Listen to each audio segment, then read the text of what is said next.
La verdad en 30 minutos. El Ministerio Exponiendo la Palabra tiene el gusto de presentarles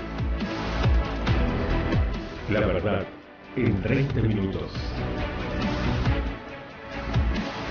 En este tiempo de tinieblas e ignorancias bíblicas, buscamos ser un faro en tu ayuda del cielo.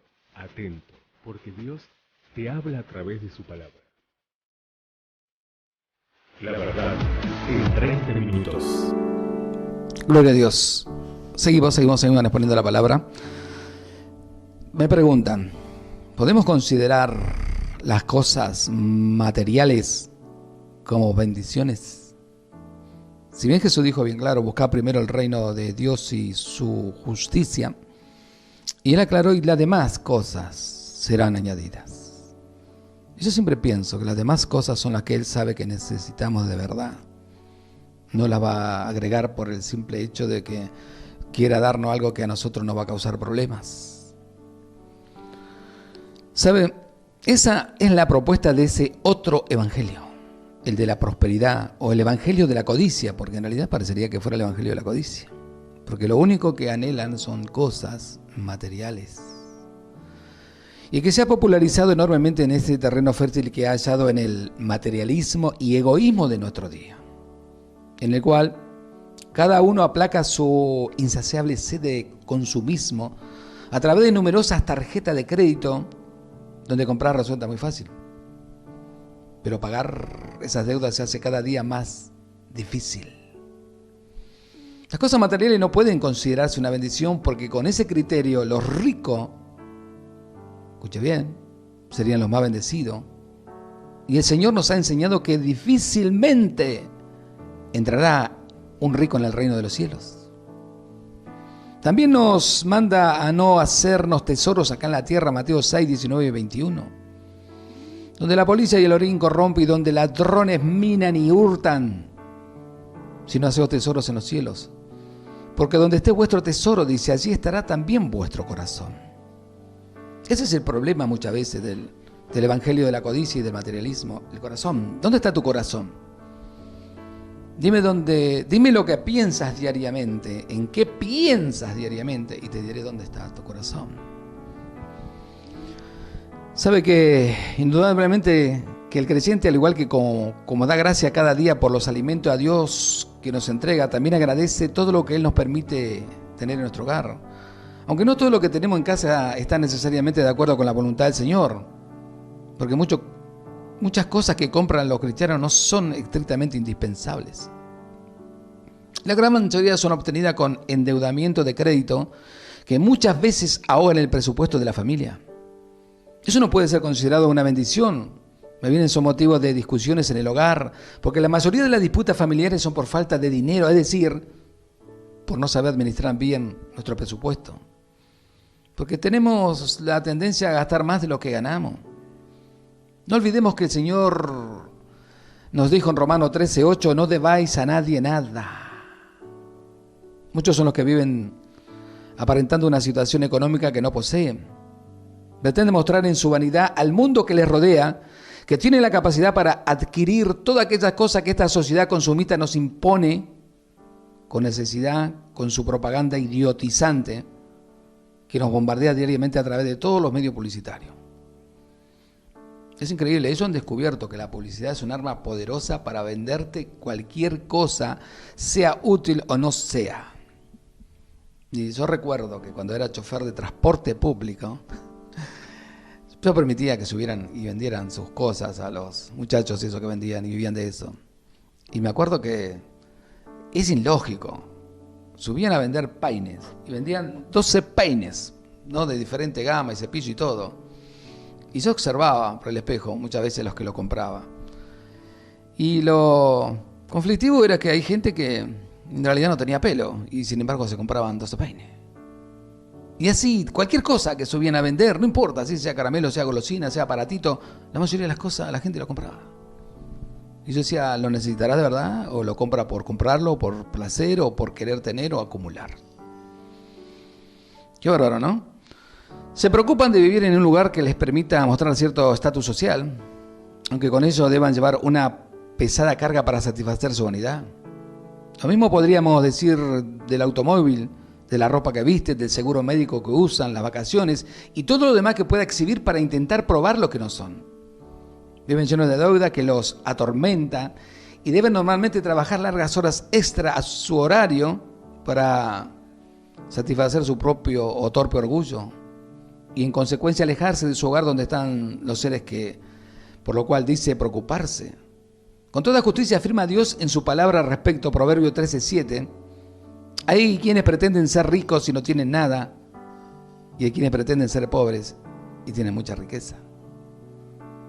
Los ricos en su egoísmo innato que le ha permitido acumular riqueza, juntamente con el salario no pagado del trabajador, dicen no poseer nada para no compartir algo de su abundancia. Pero aún ellos dicen, dice Dios, ¿no? En Santiago 5:1, vamos ahora ricos, llorad y aullad por la miseria que os vendrá. Vuestra riqueza está podrida y vuestra ropa está comida de polilla. Vuestro oro y plata está enmohecido y su humo testificará contra vosotros y devorará del todo vuestra carne como fuego. Y sigue diciendo la palabra, habéis acumulado tesoro para los días postreros. Y acá viene lo más triste, Santiago 5:4. Y aquí clama el jornal de los obreros, que han cosechado vuestra tierra, el cual por engaño no le ha sido pagado por vosotros. Tenemos mucho problema con llamados empleadores cristianos. Tenemos que ser diferentes. Este mundo lo sabemos. Este mundo que no conoce a Dios tiene la tendencia a robarle al obrero siempre. Es más, todo lo que tiene lo tiene gracias al esfuerzo del obrero. Pero el cristiano tiene que saber recompensar, tiene que ser diferente en su moda, en su forma, en su trato. Porque al fin y al cabo dice que vamos a ir a compartir un reino y vos tenés obreros que tenés que tratarlos como cristianos y amarlos porque son hermanos en Cristo y sin embargo no lo hacen. ¿Qué más dice? El profeta Amós capítulo 8 verso 4 dice, oí esto, los que explotáis a los menesterosos y arruinar a los pobres de la tierra. Epa, no le estaba hablando a cualquiera, le estaba hablando al pueblo de Israel. Le estaba hablando a esos que conocían la ley de Dios, le estaban hablando a que se jactaban de que el Dios grande de ellos tiene poder. Y estaban robándole a sus propios hermanos. Estaban explotándolos. Sabían que tenían que pagarle un dracma diario y le pagaban la mitad o menos. ¿No está pasando hoy eso? Pero van al cielo, ojo, vamos, entramos al cielo. Como los delincuentes que fueron agarrando de a poco, que explotaban a sus propios hermanos en las congregaciones, haciéndole trabajar para sus empresas y descontándole del mismo recibo de sueldo de miseria que le pagaban el 10% de la totalidad, porque decían que así Dios los iba a bendecir. ¿A quién? A los que le robaban el 10% del sueldo. ¿Sabe? Muchas denuncias. Algunas salen en la televisión y a mí me gozo saber que puede salir en la televisión para que se entere quiénes son. Porque años han estado robándole al prójimo y diciendo que son cristianos. ¿Qué más? Amós capítulo 8, verso 5, diciendo, ¿cuándo pasará el mes y venderemos el trigo y la semana y abriremos los graneros del pan?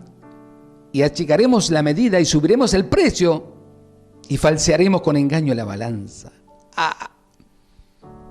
Se llama robar. De donde lo mire se llama robar. Olímpicamente se llama robar. Porque si algo a vos te salió 100 pesos, con venderlo a 250 ya estás ganando el 50%. Pero hoy en día roban. Estamos en una sociedad, aquí en la Argentina, donde las cosas te cambian de precio todos los días y algo que salió 100 pesos, vas mañana y sale 500. Y vos le preguntas, ¿por qué? Y es porque a él se le antojó.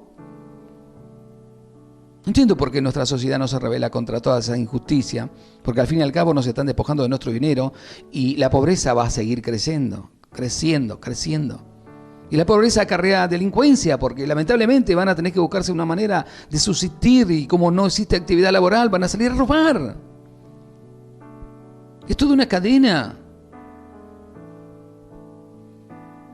Amós 8:6 dice, para comprar los pobres por dinero y lo necesitado por un par de zapatos, y venderemos los desechos del trigo. Miren la época horrible del profeta Amós. Lo que hacían. Compraban a los pobres por dinero, poquísimo dinero, o por un par de zapatos. Le decían, sí, venía a trabajar en la viña. Te quiero acá a las 4 de la mañana hasta las 8 de la noche y el fin de semana te voy a dar un par de zapatos. Estaban robando a su prójimo, estaban robando a sus propios hermanos, a los que eran de su propio pueblo. ¿No está pasando eso hoy en día? Qué terrible, qué triste. Pero cuando uno los confronta, como los hago yo, ellos se enojan y se calientan. Porque saben que están mal parados. Saben que están mal. Aman el amor al dinero, es la razón de todos los males. Que vos trabajes, que vos tengas, no sé, una preempresa, lo que vos se te dé la gana, pero que vos seas honesto con tus obreros, es lo más glorioso que puede haber para Dios. Es lo más grandioso. Dios te va a bendecir por dar, no te va a bendecir por quitarle. ¿Qué dice la Biblia? Más bienaventurado es dar que recibir. Ajá, pero cuando se trata del prójimo y pagarle más, no, ¿eh? ¿Sabes? Yo conozco una persona que es extraordinaria y no es cristiano. Se llama José, casualmente.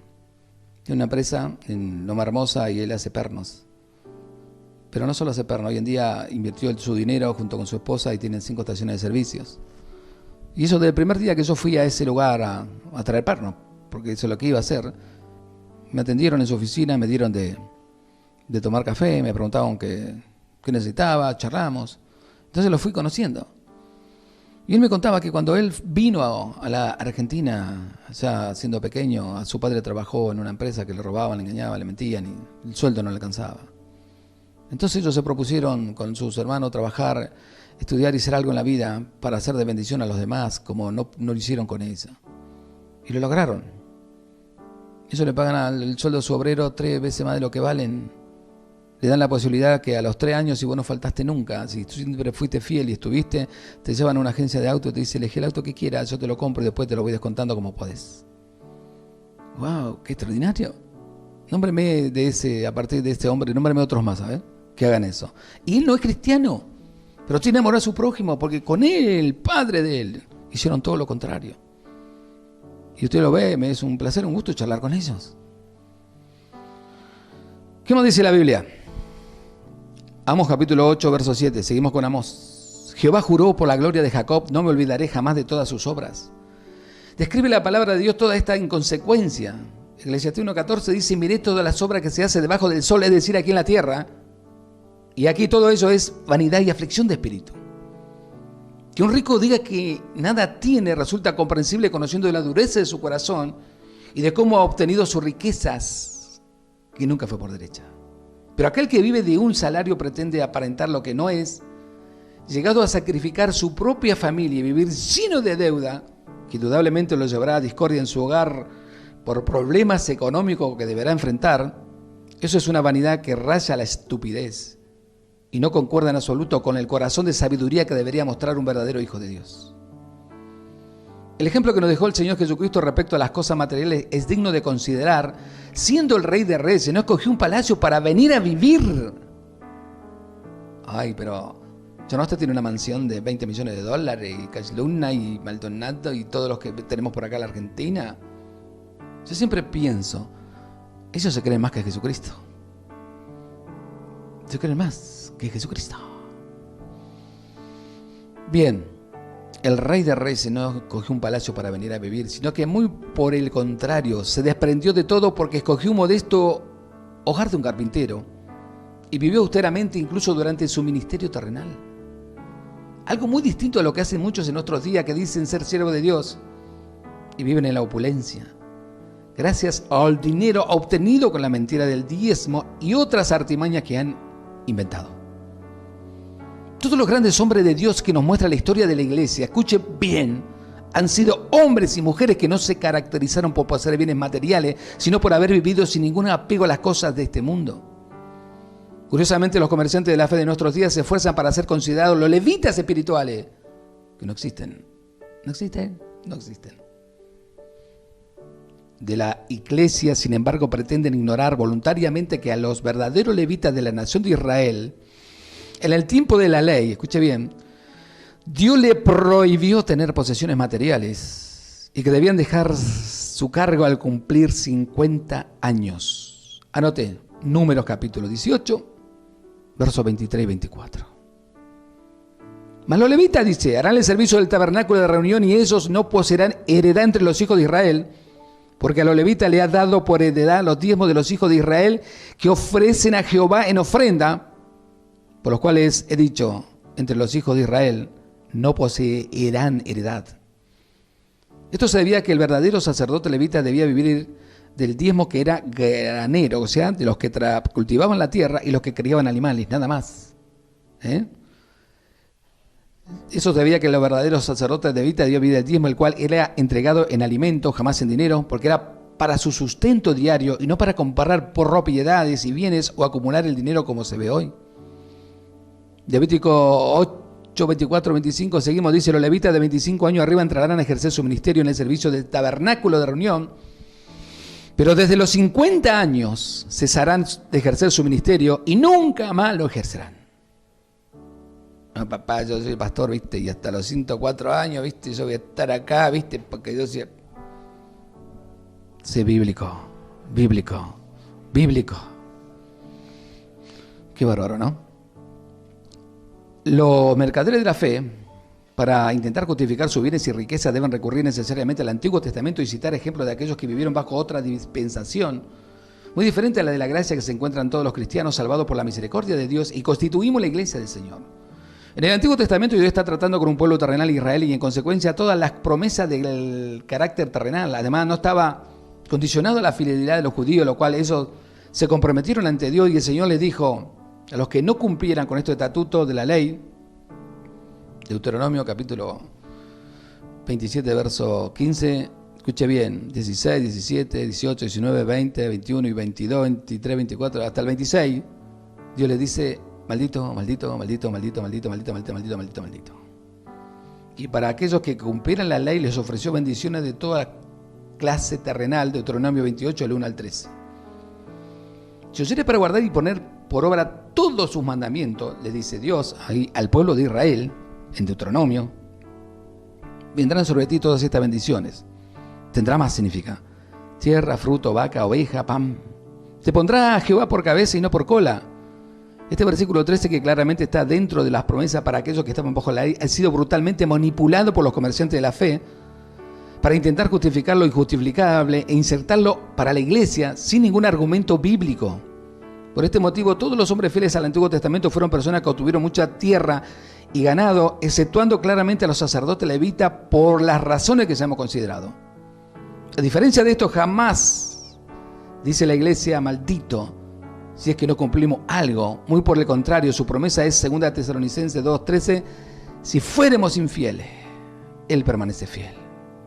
Además, vemos que los hombres más fieles no fueron precisamente los más adinerados, sino los que opuestos. Tenemos como ejemplo también al apóstol Pablo, 2 Corintios 11:23, dice: somos ministros de Cristo. Como si estuviera loco, hablo y ya o más. En trabajo más abundante, en azotes sin número, en cárceles más, en peligro de muerte muchas veces.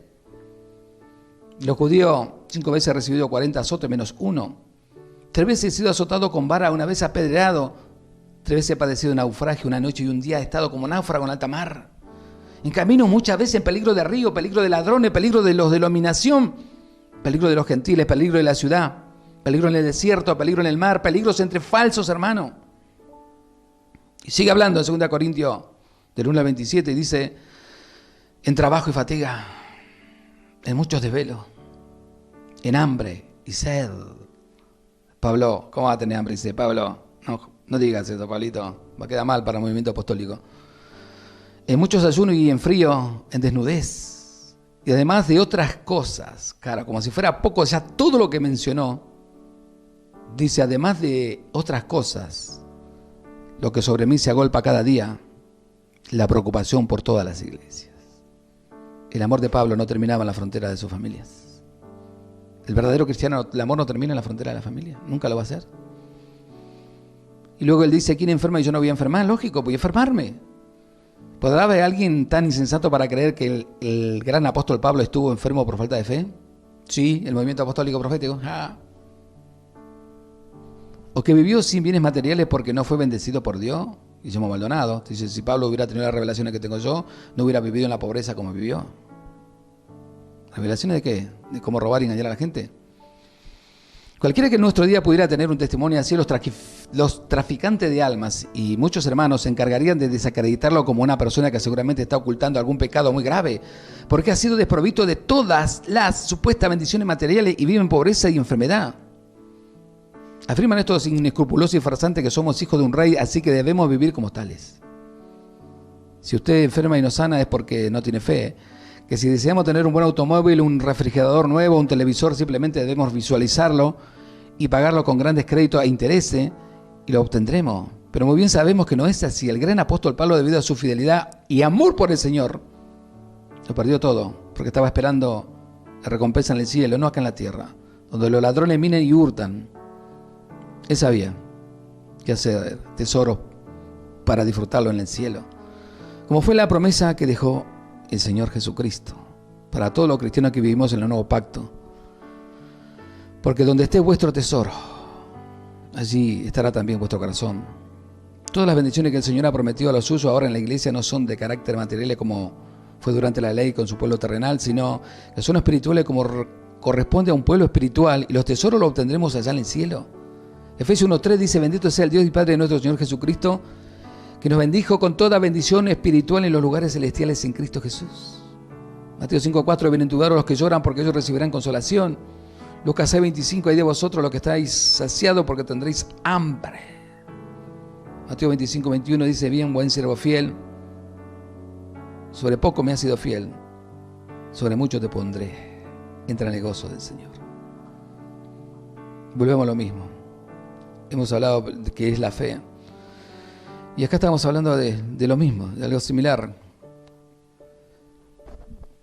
Porque este mundo ahora se enfrascó en que las cosas materiales son todas bendiciones, pero no tienen fe, no tienen certeza, no tienen convicción, no tienen paz, no tienen gozo, no tienen templanza, no tienen amor. ¿De qué te sirve las cosas materiales si no tenés el carácter de Cristo? ¿Sabe? Hay hermanos, yo conozco muy buenos hermanos extraordinarios que han puesto su vida, su tiempo y su dinero a disposición del servicio de la gente, y lo hacen con una alegría enorme, extraordinaria, y nunca miraron cuánto ponían, sino cuántas almas eran bendecidas, cuántas eran sacados de la mentira, del engaño, cuántos eran sanados, cuántos eran libertados. Y yo decía: qué grande, porque no les importa perderlo todo. Conozco a un pastor que hoy ya está con el Señor, que antes de partir, 5 años antes, él vendió su casa y se fue con su esposa de donde provenía, que era el Chaco, y se fue a hacerle hogar a los indios Toba con el dinero que había vendido su casa. Y cuando regresó tan contento, tan feliz, tan glorioso por saber que había hecho algo extraordinario. No salió en los diarios, ni va a salir, ni nadie va a exaltarlo, pero Jesucristo sí lo vio. Hay mucha gente que está haciendo el bien sin que lo sepamos, como así también hay mucha gente que está mintiendo, engañando y robando a la gente. Tengamos cuidados. Busquemos primeramente el reino de Dios y su justicia, que son espiritual, y las demás, las que necesitemos, Dios se va a encargar de darnos, y las que Él sabe que va a ser de bendición.